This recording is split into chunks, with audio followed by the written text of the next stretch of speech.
au Japon aux côtés de David qui, une fois de plus, vous montre le meilleur de l'actu et des tendances sur l'archipel. Une mise en bouche qui vous prépare à la suite du menu avec les dernières news de la rédac. On regarde.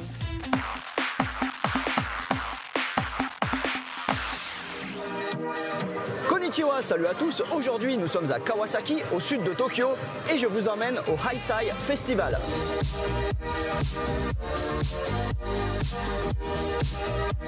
Alors, Heisei, c'est une des façons de dire bonjour dans le dialecte d'Okinawa, car ce festival est dédié à Okinawa, l'ensemble d'îles les plus au sud du Japon. Okinawa, ça désigne l'île principale, mais aussi le nom de la préfecture.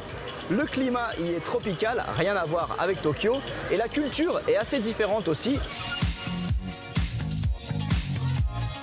Il y a aussi plusieurs stands d'artisanat traditionnel ici, le plus souvent à base de coquillages forcément, et il y a également des ateliers au niveau desquels les enfants ou les adultes peuvent apprendre à réaliser des coquillages bijoux, on va dire. Et un peu plus loin, on peut même s'amuser à apprendre à peindre ce qu'on appelle des shisa. Ce sont des lions très mignons qui sont les symboles d'Okinawa. Bien, il y a ici au moins 50 stands de nourriture, donc impossible de résister. Et je commence avec des nouilles, parce qu'à Okinawa, ils sont très fiers de leurs nouilles et ils font des variétés très particulières. Celle-ci, ça s'appelle des Nankotsu Soki Soba. La base de la soupe est aromatisée au poisson, les nouilles sont assez épaisses, mais le plus intéressant c'est ça, c'est de la viande de porc, mais pas n'importe quelle partie. Il s'agit essentiellement de cartilages qui ont été fait cuire pendant des heures et des heures jusqu'à ce qu'ils ramollissent suffisamment. Et voici un plat ultra typique d'Okinawa, le goya champuru.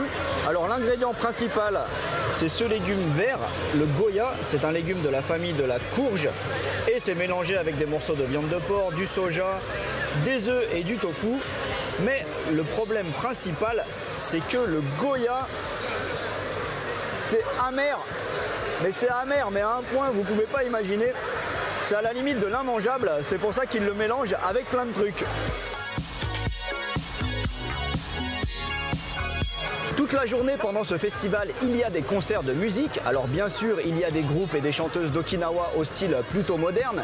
Mais quand on est un occidental de passage, le plus intéressant, ça se passait sur cette grande place ici, de la danse traditionnelle d'Okinawa. Ça s'appelle du Eisa. Alors c'est pratiqué par au moins une trentaine de jeunes filles et garçons. Il y a des danseuses, des mecs qui jouent du petit tambour, d'autres qui jouent du gros taiko. C'est super énergique.